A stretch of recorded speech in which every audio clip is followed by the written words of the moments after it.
Good. All right.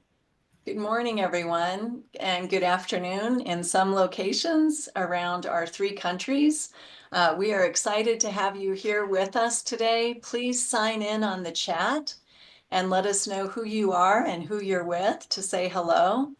I'm going to turn it over to Rebecca to give a little bit of information on how, if you're needing to connect into Wordly, how we're going to do that. Thank you, Rebecca. Thank you, Carrie. Good morning, everyone. We're so happy to have you joining us today. We will be offering today's session via AI translation in over 40 languages, but particularly in Spanish and French for Canadian and Mexican colleagues. So to access the translation, you can either scan the QR code on the screen with your mobile device, or my colleague Maddie will be posting in the chat this link as well, where you can open it up in a browser window. Once you open up that link, you select the language you wish to see the session in, and then you're able to either read closed captions in your preferred language or listen via headphones as well from your mobile device. The majority of today's session will be conducted in English, and as we have our question and answer period at the end of our time, if you would like to ask your question in another language, we can accommodate that as well. We just ask that you please mention the language first, and I can adjust that for you. But please follow along and let us know in the chat if you have any issues with that. We will also be having slides shared today. Those are also accessible in French and Spanish via our event page. My colleague Maddie will also be posting that link in our chat, so you can follow along with the visuals in Spanish and French as well. Thank you, and back over to you, Carrie. Great, thank you so much. Welcome, everyone. We have over 50 people today that are joining from our three countries. So we're excited to begin to open up this conversation on the living labs. I want to thank Stephen Buchta, who serves as our moderator today. Stephen is Trade Commissioner and Vice Counsel for Agriculture at the Consulate General of Canada here in Denver, and also a member of the NAAAN Canada team. Stephen, thank you for moderating. And our speaker is François Chrétien, Associate Director of Living Labs, Science and Technology Branch of the Agriculture and Agri-Food Canada, AAFC, also our government partner in the NAAAN. So thank you very much to you both, and over to you, Stephen, to begin our conversation today. Thank you so much.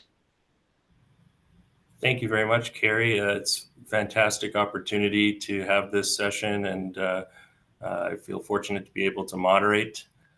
My name is Stephen Buchta, and I'm right here in Denver. I just started our hosting abroad, and I've had the opportunity, though, to get outside of Denver and visit a few of the states and rural areas, of course, with my position. So I was up in Billings, Montana last week and got to meet with a rancher who ranches right along the border, and he knows some of the producers who have operations on both sides of the border.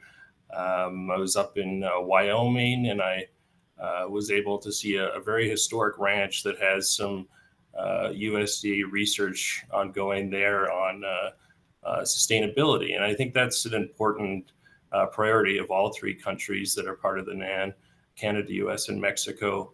I think we share a common geography.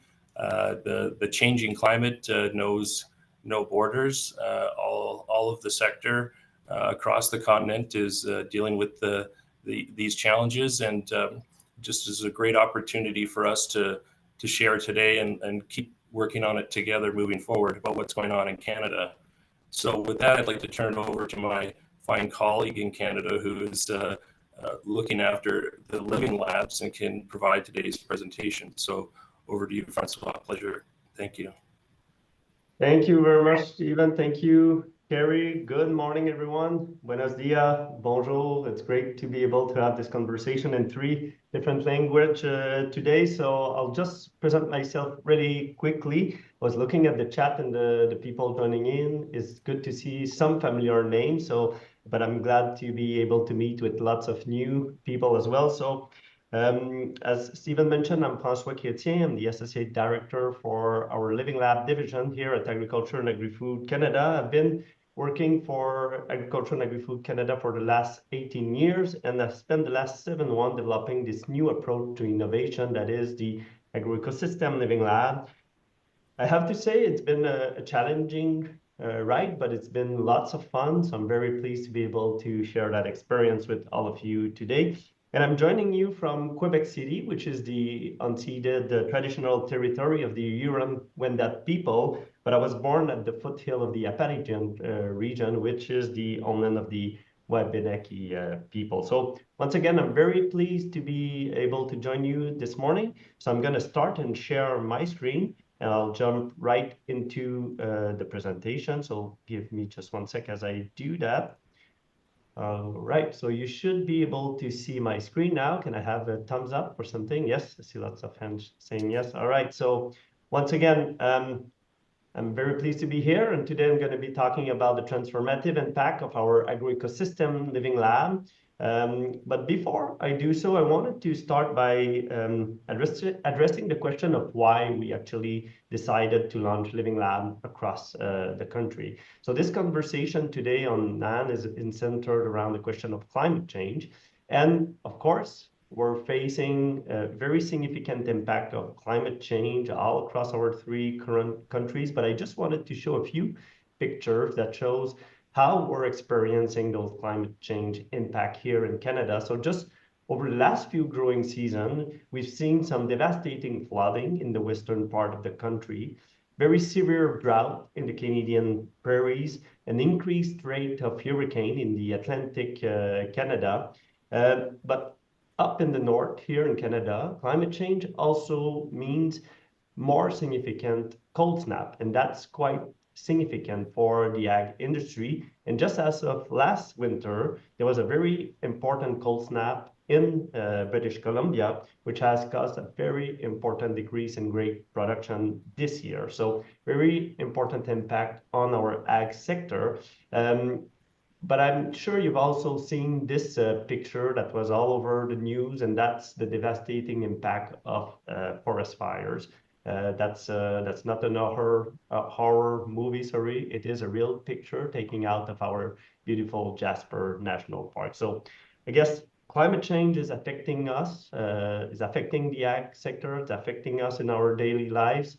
And that's the main reason why we wanted to accelerate our response to climate change with a new approach to innovation, that is the Living Lab.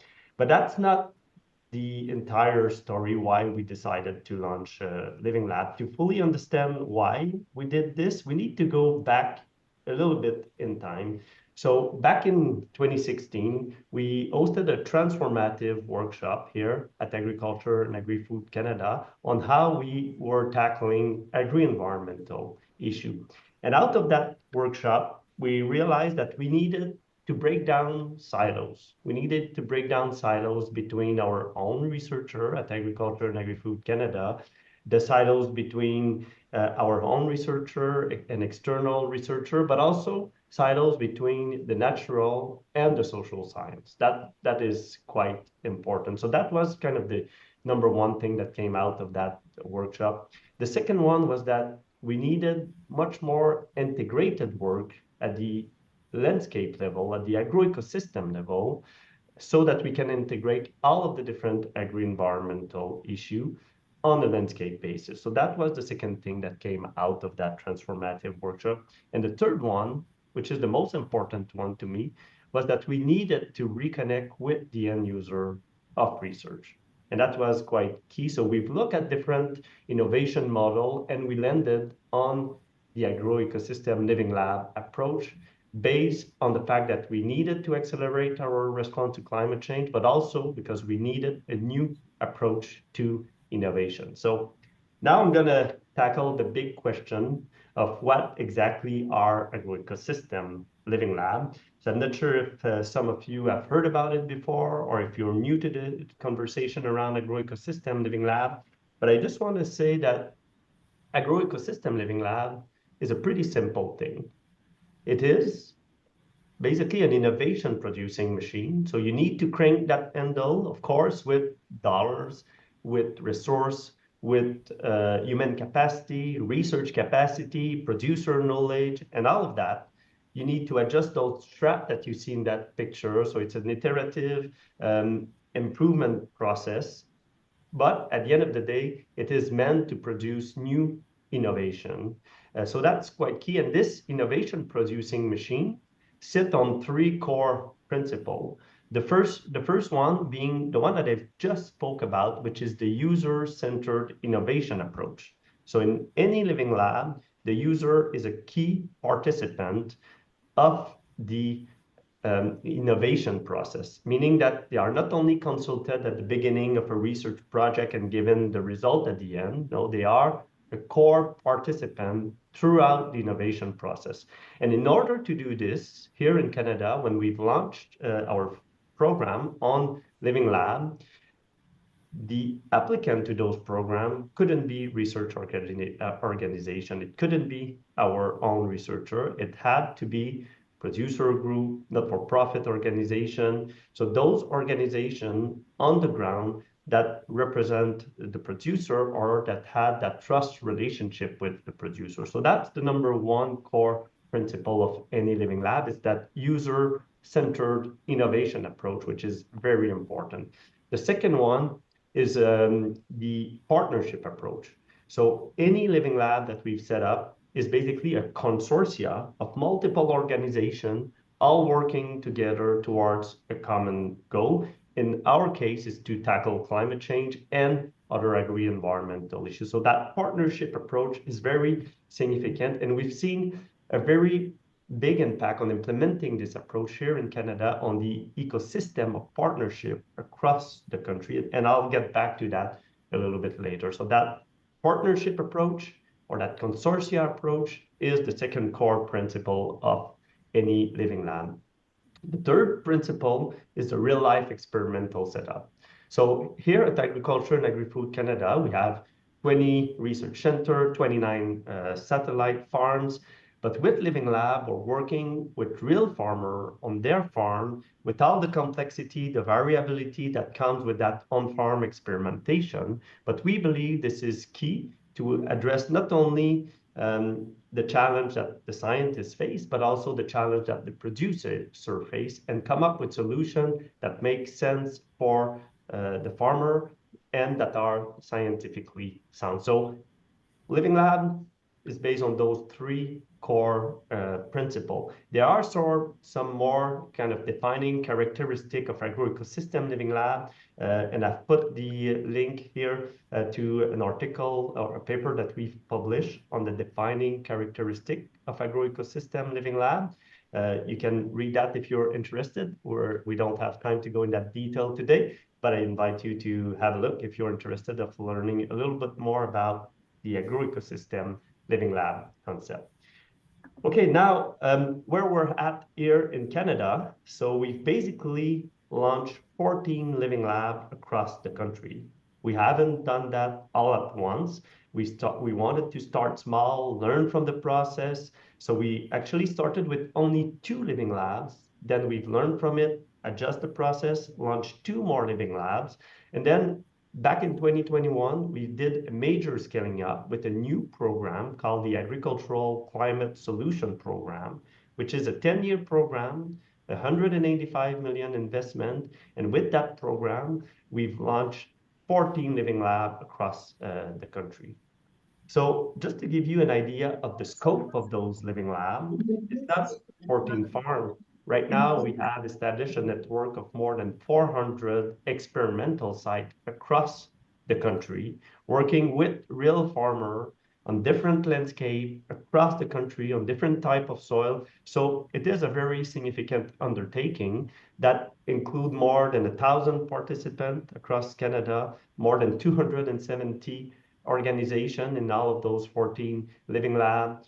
Many producers involved directly, many scientists. We have more than 300 producers working on those 400 experimental sites, and 167 to be exact of our own scientific capacity working on those experimental sites. So quite significant undertaking, lots of people working together to address those common challenges. So this network at the moment is working on more than 200 innovation activities, once again, to tackle climate change.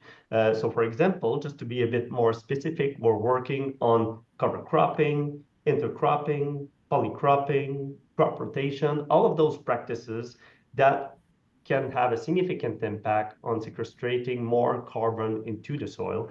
But at the same time, we're also working on nitrous oxide emission with the fertilizer management, on the methane emission, also working on manure treatment system, manure management, and so on. So that was just to give you a scope or an idea, sorry, of the type of practices on which we're working on. So there is 200, once again, 200 activity aimed at improving those practices, implementing them on real farm, innovating around them, and iterating so that we can improve them and come up with best management practices that make sense for the producer. So on top of addressing climate change, those practices have also significant impact on water quality, on soil health, and biodiversity. So I've just put a few pictures here. I don't have time to talk about the detailed work happening on biodiversity, but for us, there is a significant undertaking and a significant focus on biodiversity on agricultural landscape.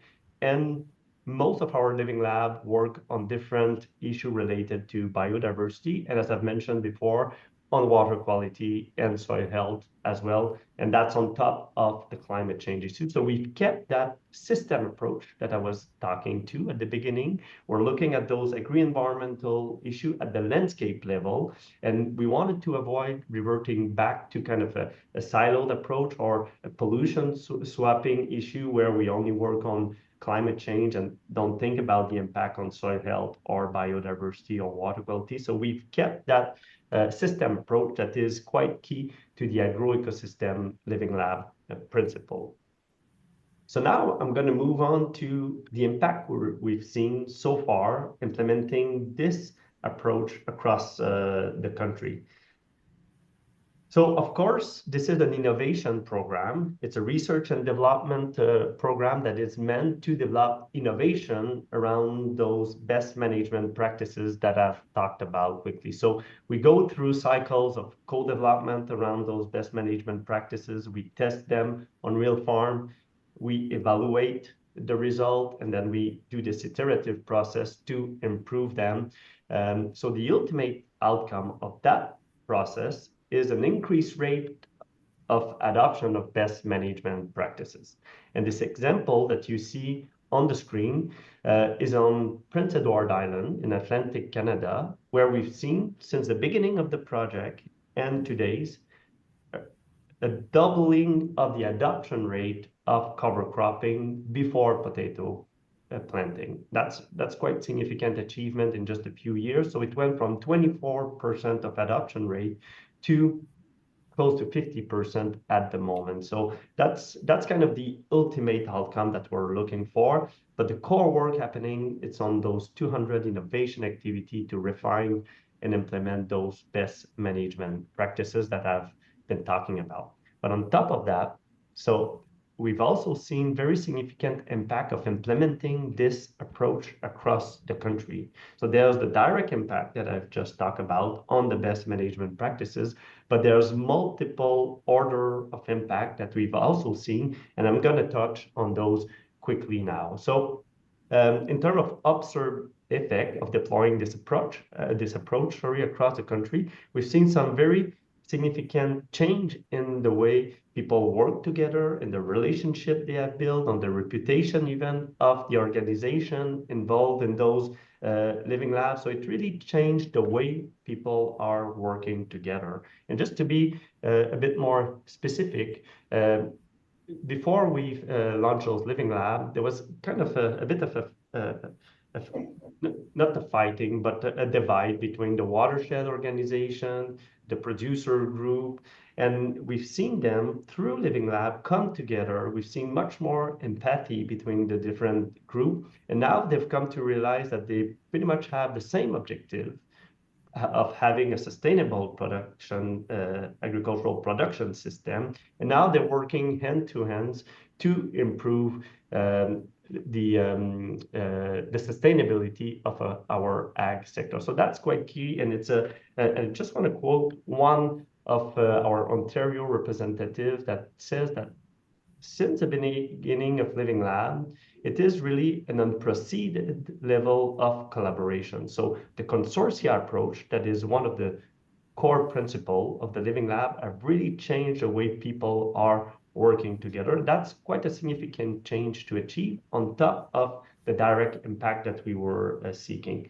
We've also seen some very significant impact on what we call the innovation from within. From a governmental institution point of view, we had to make quite significant change in the way we manage program to build that consortia approach I was talking about.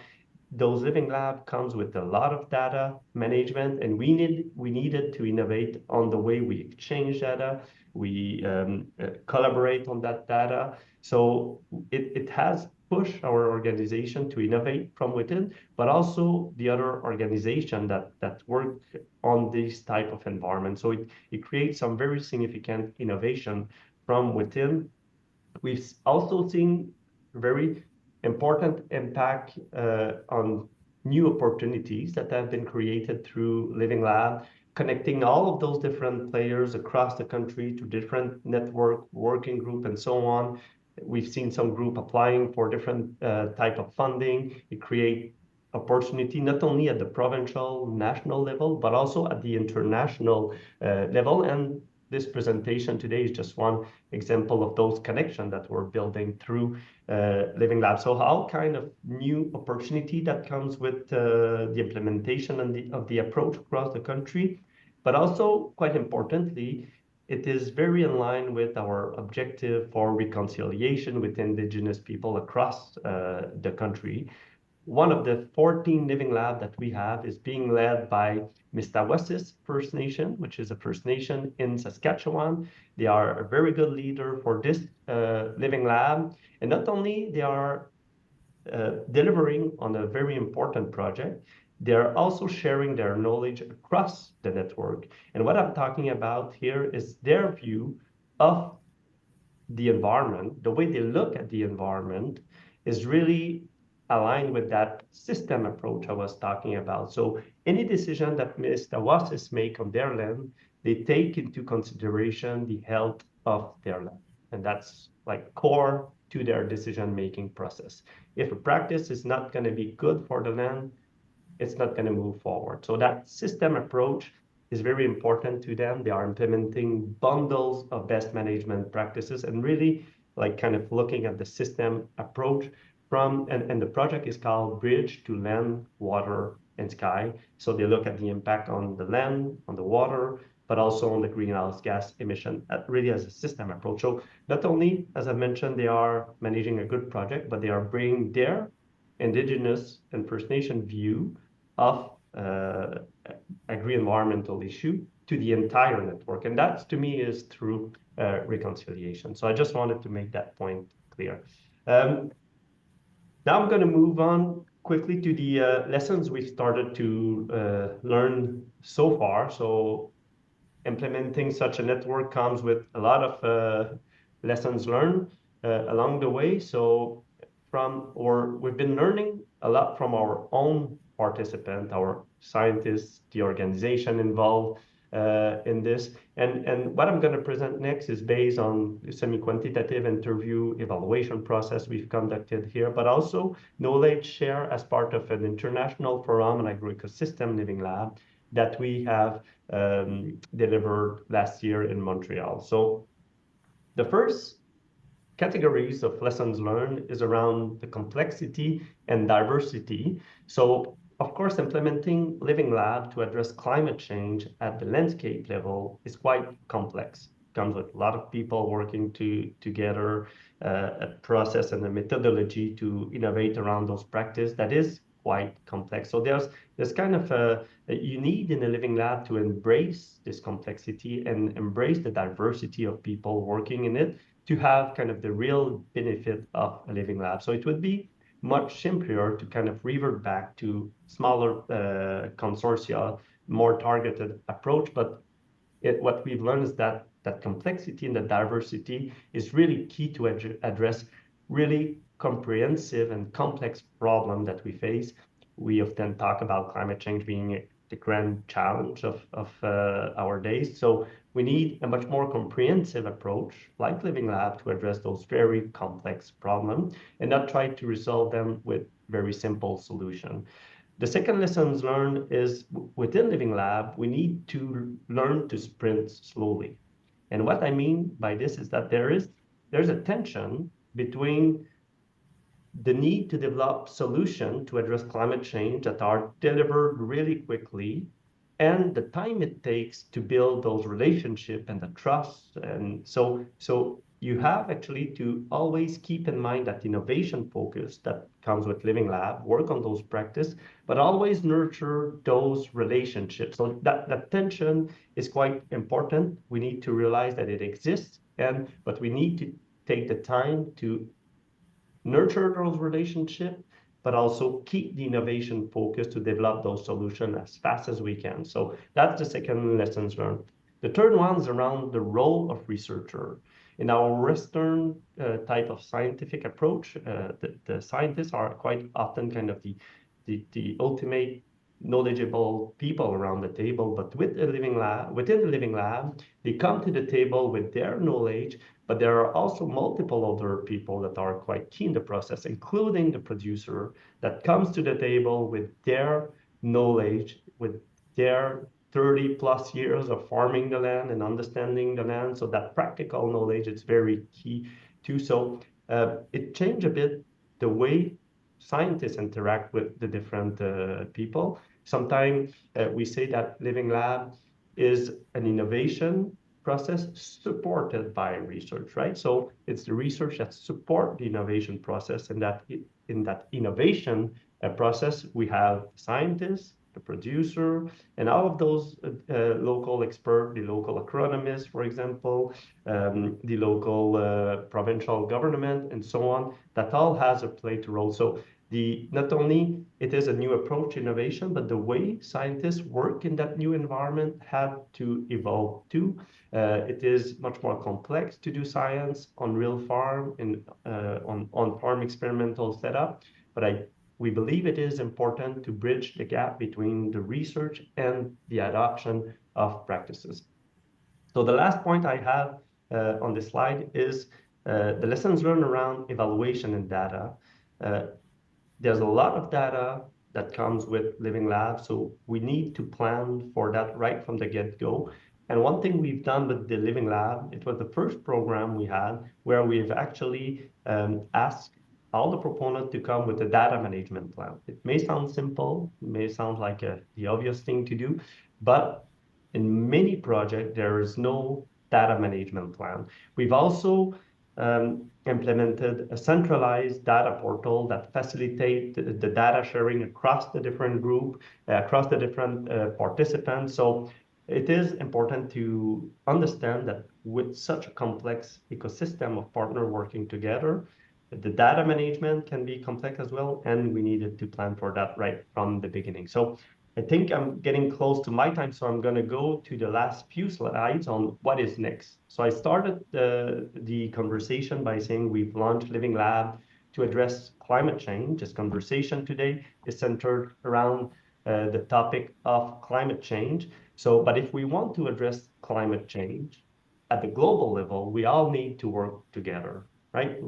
So we're trying to, and since the very beginning of Living Lab, we've been exchanging on the global scene with multiple partners. It started back in 2018 with a conversation at the G20 level. We've had some very significant collaboration with the LTAR network, the Long-Term Agroecosystem Resiliency Network in the US. We've been working quite a bit with Europe too, especially with NAAAN in France. been at different COP even. So my point is that we need to scale up the utilization of the approach so that we can move from agreement on policy approach to climate change to concrete action to tackle climate change. And those type of network, you've seen the scope of the work happening. If we scale up those approach globally, I think it's going to help us in our fight to climate change. So that's just one of the means we have, but I think it's an important one. So just as an example, I think with our colleague in the LTAR network, we're working on some regionalization activities that will allow us to answer some fundamental question that comes with managing some fundamental question for network of this scale. So at not only at the Canadian level, but at the continental level too. So we are developing research together around the topic of environmental health, but the human dimension has been quite key in our collaboration with the LTAR network, for example. So I think Living Lab offers us a mean to collaborate across the Americas, across Mexico, US, and Canada on sustainable agricultural production strategy. So I think it's an important mechanism we could deploy all together and promote joint activity. So last point I wanted to make, we've hosted the first international forum on agro-ecosystem Living Lab last year in Montreal, and we're co-hosting the second edition with NAAAN in France, in Bordeaux. So if any one of you is interested, there's going to be a great event in Bordeaux from October 15 to 17. You have the theme of that forum here on the slide. You have the link to the event, and there will be a call for proposal coming up in the next few weeks for that particular event. So thank you very much for your attention. And I'll be happy to take any question you may have. Right, back to you, Stephen. Thank you so much, François, for that fantastic presentation. Bordeaux is a beautiful region of France. I've been there, and so I encourage those who can make it to join you there. And I have a few questions off the top, but as we go through those, feel free to start writing your questions in the chat, and we'll try and tackle as many as we can here in our session. You know, the first question that comes to mind for me is this network. When you talk about over 1,000 participants, we have the other two countries in the U.S. and Mexico, and they'll have potentially thousands to bring in to create their version of a living labs. How did you establish such an extensive network? Obviously, it needs to keep growing in order to get onto some of the next steps you were looking at. But just from the get-go, what sort of groups and strategies did you guys use to do that? Thanks. So on top of that 1,000 participants, I didn't mention this, but there's all the peer-to-peer and the ripple effect that comes with it. So we're actually engaging across a much broader audience through the KTT activity that are ongoing. But to answer your question, I think one important step that we've done is, as I've mentioned before, we wanted to start small, learn from the process, and adjust along the way. So even before the first program on Living Lab was launched, we started with engagement session across the country.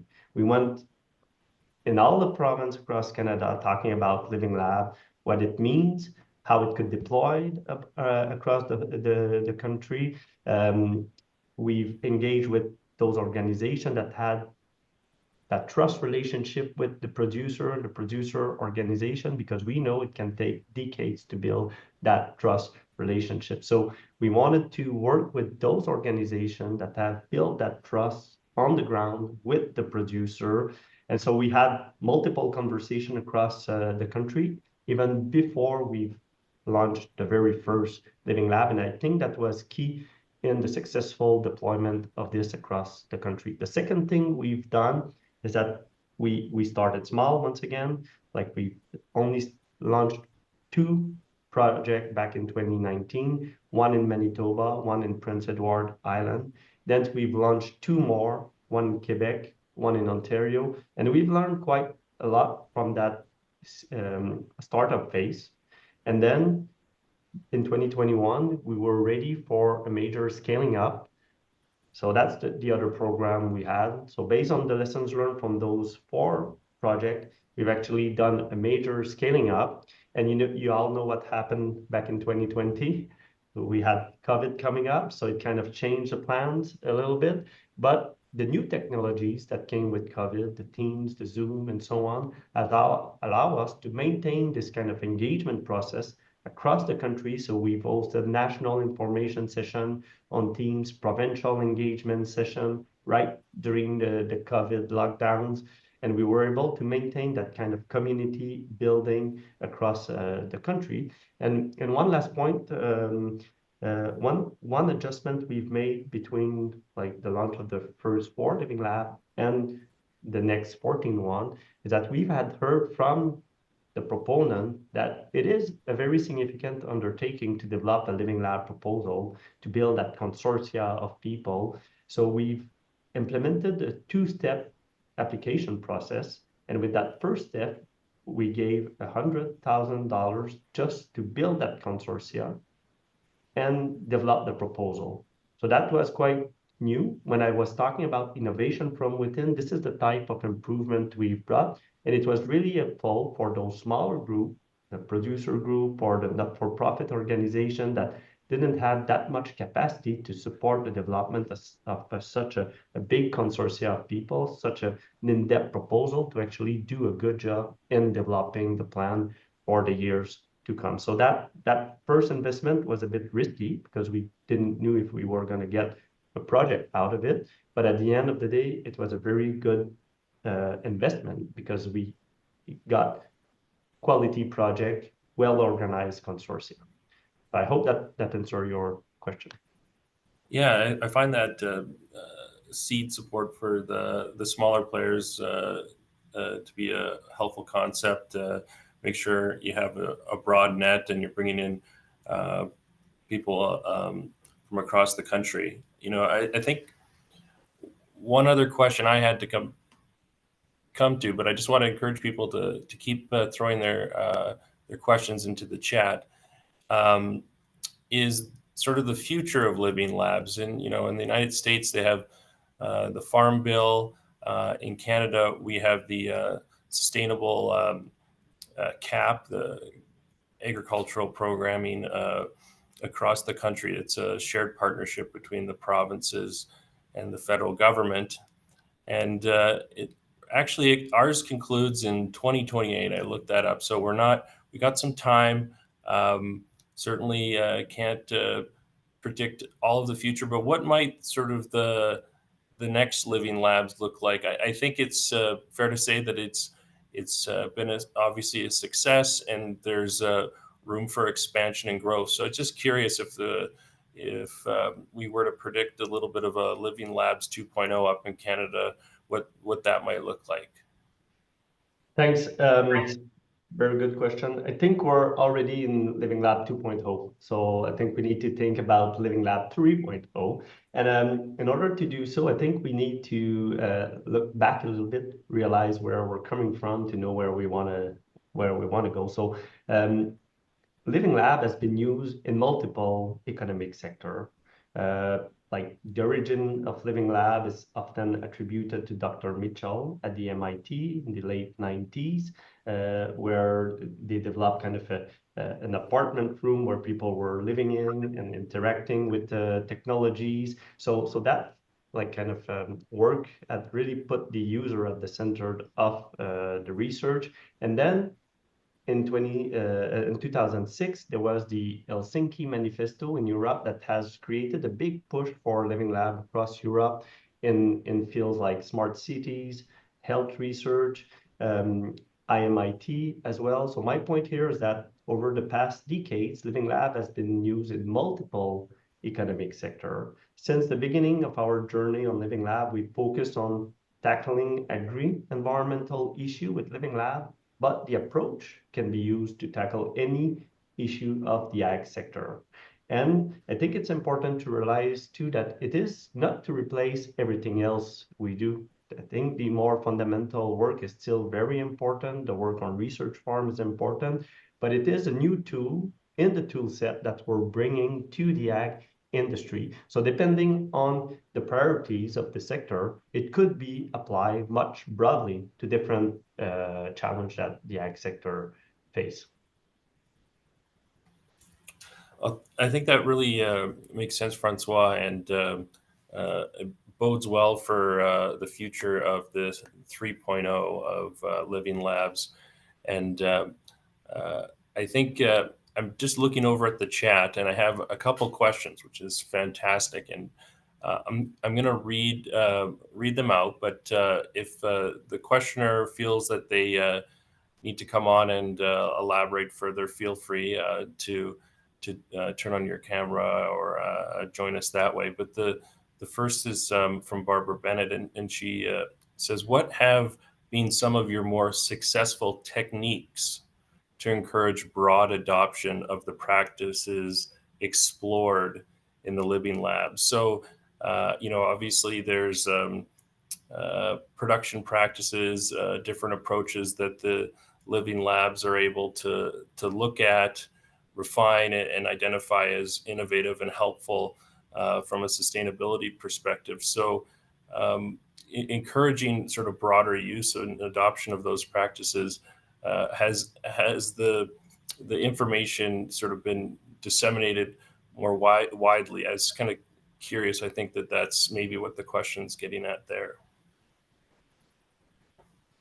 Thanks for the question. It is an important one, and maybe I can use the example from PI that I've shown in the presentation. I think there are multiple factors that when we think about broad adoption of practices, it is not a simple answer. There are multiple factors that comes into play. But with Living Lab, the fact that we work with the end user right from the beginning, I think is important. It's an important step to bridge that gap between the science and the adoption. So that's one thing.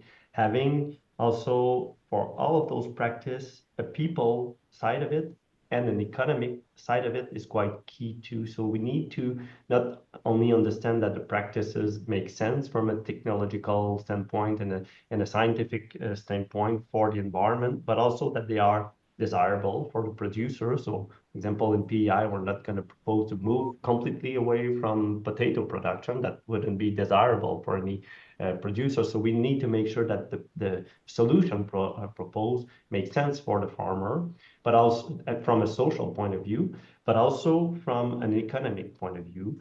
And in PEI, we've developed decision-making tools that take into account the cost of change to crop rotation, for example. So that simplify the decision-making process for the producer, and he understand the economics behind it. But that tool wasn't developed by an economist on his ivory table. It was developed with the producer, with data coming from those producer. And so the solution that they are faced with at the end of the day makes sense to them. It speaks to them with numbers that they understand, and so on. So those three core principle of design thinking, which is one of the methodology that is deployed in the Living Lab, the fact that they are technically feasible, desirable, and viable are quite key to bridge that gap between the research and the adoption. And we need to put much more emphasis on the social aspect, the people aspect of those practice adoption. So there's multiple factors involved in it, but the peer-to-peer learning and the exchange between the farmer, I think, has been key in the example we've seen in PEI to increase the adoption rate really quickly. It's a small island, people know each other, and when they see the other farmers implementing a practice, they have that trust that it is something that will work for them as well. So we need to bridge that gap between the science and producer. It's quite important. So I hope it answers the question. I think it does, and the people and fostering close, trusted relationships has been a common theme here for how you've been able to pull off this expanding living labs approach. One other question Steve, that's sorry kind of coming. to interrupt. I saw that Barbara had unmuted herself. I'm not sure if you Oh, want Barbara, to go ahead. comment on that. No, I was just going to thank you. That is exactly what I was hoping to learn a little bit more about. I'm Barbara Bennett. I am with the USDA's International Climate Hub. And so we have similar but different network in the United States. And so Danelle is actually here as well, and she's with one of our regional hubs. So we have 10 across the United States that work with producers in their area on the specific issues and crops of interest to that region. So, you know, we're just always looking for ways that you get the word out, because that is, you know, really hard for us. You do these great things, and getting people to adopt the practices is always the challenge. So that was the basis of my question. So thank you very much.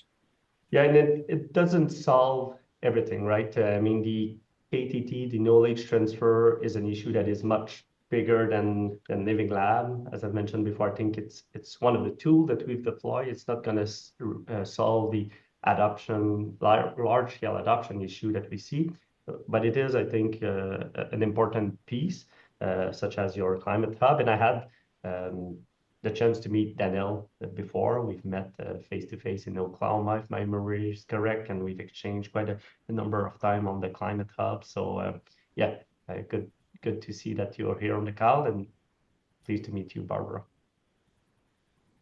Likewise, thank you. Thank you very much for the question, Barbara. I see Adderall Chowdhury has also asked a question, and forgive me if I'm not as familiar with some of the different approaches in the past, the Farmer Field School or innovation platform, but he asked sort of, how is it different? You know, these were approaches brought up forward maybe a decade ago, and some time has passed, and we're working on this living labs approach. So is there a way to sort of perhaps compare it to what's been done previously, and where it's moving on from those previous approaches, François? Thanks. So I'm familiar with the Farmer Field School. I had the chance just that past September to meet with the FAO Office of Innovation in Rome, and so the Farmer Field School is coming out of the FAO. It's been implemented in different countries.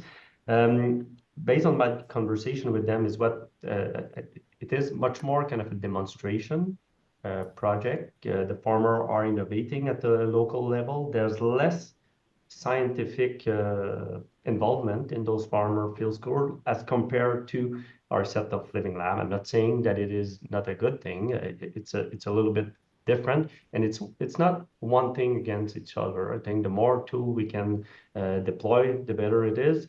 The innovation platform that we're referring to here may be a little bit less familiar with them, but what is important, and we had that conversation right from the get-go back in 2018 when we started Living Lab. In fact, the working group that we've established with the G20 was to look at this level of utilization of Living Lab across G20 member. And the first reaction that many people around the table had was to say, oh, we already do this. We already do on-farm research. We do work as consortia and so on. So one of the key thing of Living Lab, and that was highlighted in that G20 report, is you get the added value of Living Lab when you bring those three core principles together. If you it's one thing to do on-farm experimentation. It's one thing to have a user-centered approach. It's one thing to have consortia of people working together. But when you bring those three core principles, it's when you get the real added value of Living Lab. So there has been multiple other programs before, but I think this is quite an innovative approach.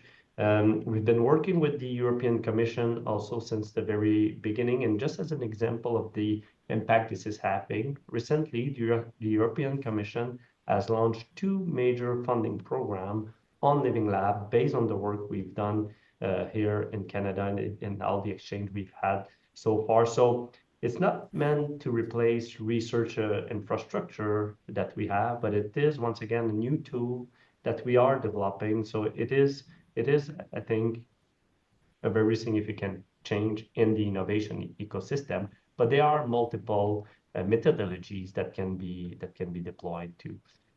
But having the kind of the user-centered approach for us has been key, and most of those innovation platform, I'm not sure if it's the case for that one, we're relying a lot on the leadership of the research organization.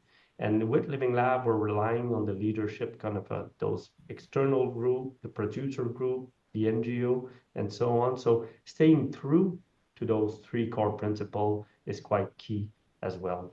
So I hope it answers your question. I see you've opened up your camera. I'm willing to Yeah, have thank more you. Thank you in-depth very much. I conversation. really enjoyed the presentation, and it's really great to see that you're talking about an approach which is related to agriculture extension, and which is not common. We can see like in national level, right?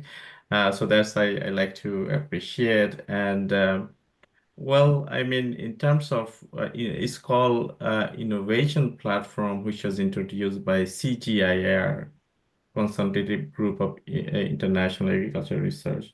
And it has been popular in some of the countries in especially Africa, Global South. And I feel like it's more similar to innovation platform. Also, many of the components shared by Farmer Field School. I don't know, I'm not expert in FFS, but so far my study shows that there is also experimentation component in Farmer Field School. But it is very popular in Global South.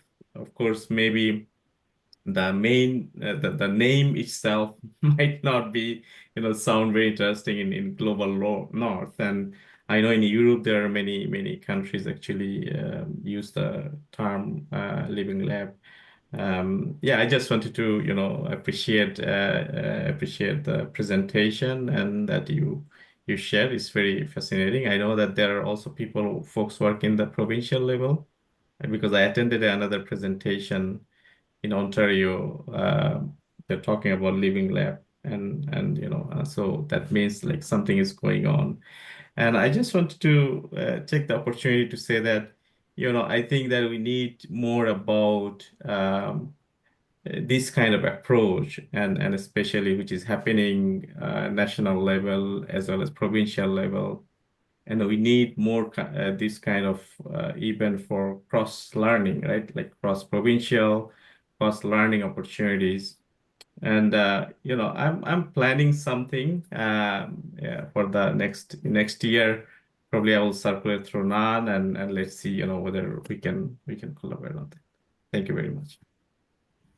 Thanks for those additional comment. And yeah, just to come back to your point on innovation platform, and I'm trying to remember where the speaker we had at the first international forum were coming from. What we did have representative from Argentina, from I'm trying to remember, but from other South America representative that were working in what we had considered being living labs. So it may be coming out of those innovation platform too. So we're not trying to be too rigid about like this is a living lab and this is not. I think it's there are more and more project and program being released that use this approach, and that's kind of the ultimate outcome that we wish for. That scaling up I was talking about, and creating that international community around Living Lab with those two international forums is what we're trying to do, promote that exchange of information. And in fact, we have CGIAR represented on our scientific committee. We have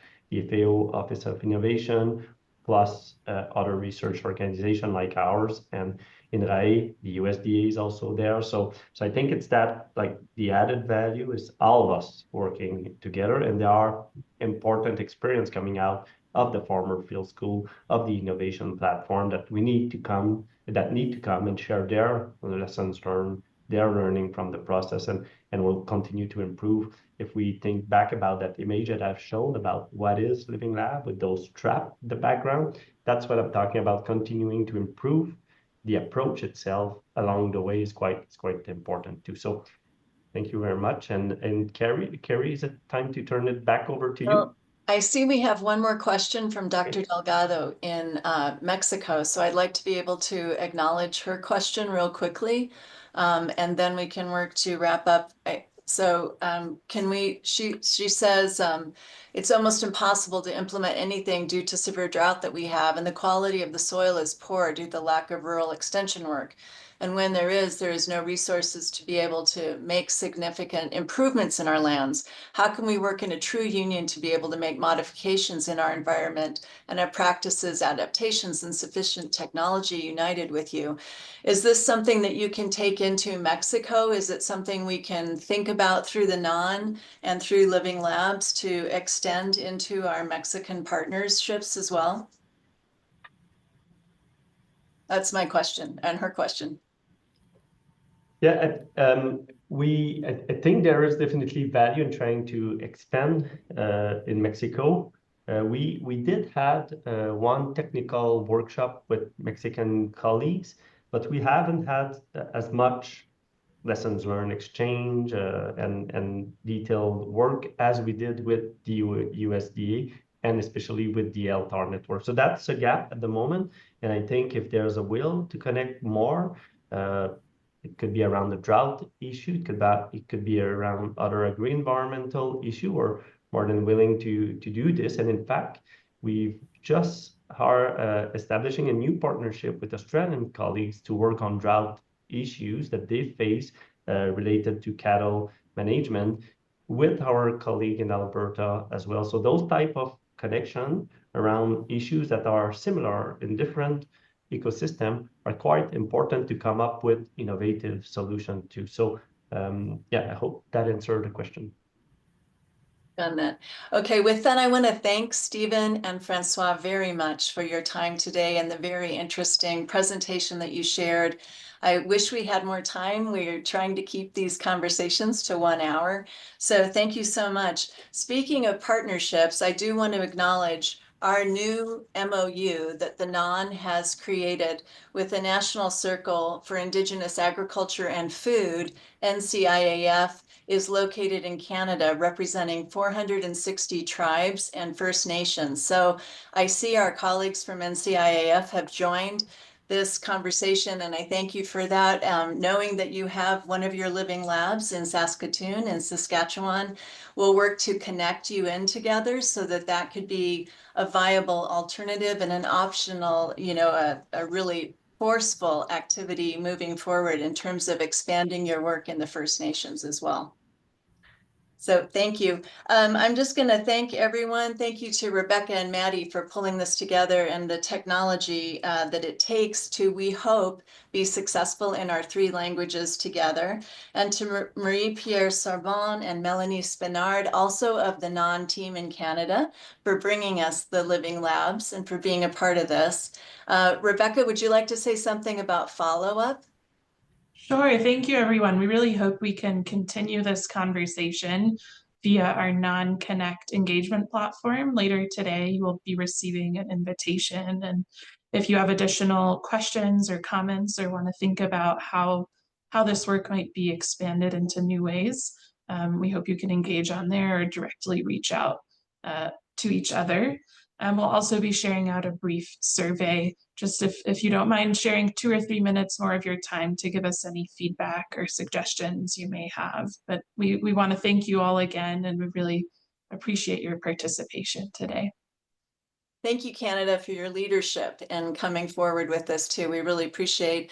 Our next conversation is not till March 13th. So please stay tuned and interact with the NAAAN going forward. We'll have some newsletters, information going on and forward, but we're really working to connect in through our 3 countries. So spread the news through your networks and get people on, and we look forward to the next conversation, which will be next year. So happy holidays to everyone as you celebrate in our 3 countries, and thank you very much for the time you've given and for what we're learning together as a result of your work. Thank you so much.